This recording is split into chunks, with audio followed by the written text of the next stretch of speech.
एक ठंडी अक्टूबर की रात थी जब आरव और उसके दोस्त एक पुराने, सुनसान कुटिया तक पहुंचे, जो घने जंगल के बीचों बीच खड़ी थी। यह कुटिया कई वर्षों से वीरान पड़ी थी और गांव वालों के मुताबिक यहाँ पर कई लोग गायब हो चुके थे। कुटिया के आसपास का माहौल भारी और डरावना था। ऊंचे ऊंचे पेड़ उनके ऊपर ऐसे झुके हुए थे, जैसे अपनी कंकाल जैसी उंगलियों से उन्हें पकड़ने की कोशिश कर रहे हों। जैसे ही वे अंदर गए, चारों तरफ खामोशी छा गई। बस हल्की हल्की बूंदों की आवाज आ रही थी। एक कमरे में आरव को एक पुराना, धूल भरा शीशा दिखा। उसने शीशा साफ किया और अपने आप को देखा, पर उसके पीछे एक परछाई सी दिखाई दी। उसने तुरंत पीछे मुड़कर देखा, पर वहां कोई नहीं था। उसकी चीख सुनकर बाकी लोग दौड़ते हुए उसके पास पहुंचे।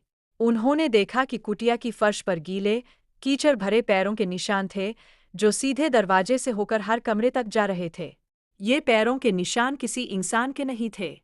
ये पंजों जैसे दिखते थे, जैसे किसी विशालकाय पक्षी के हो। तभी उनके हाथों में पकड़ी टॉर्चें झपकने लगीं और दीवारों पर अजीब, लंबी परछाइयां दिखने लगीं। उनमें से एक परछाई किसी की भी नहीं थी। वह लंबी थी, घुमावदार और उसकी आंखें खाली, डरावनी थीं।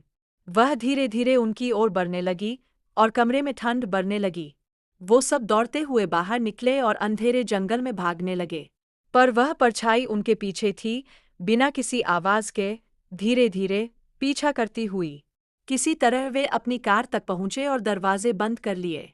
लेकिन जब उन्होंने कार का इंजन स्टार्ट किया, तो उन्हें सामने के शीशे में वही परछाई दिखाई दी, जंगल के पेड़ों के बीच खड़ी, उनको घूरती हुई।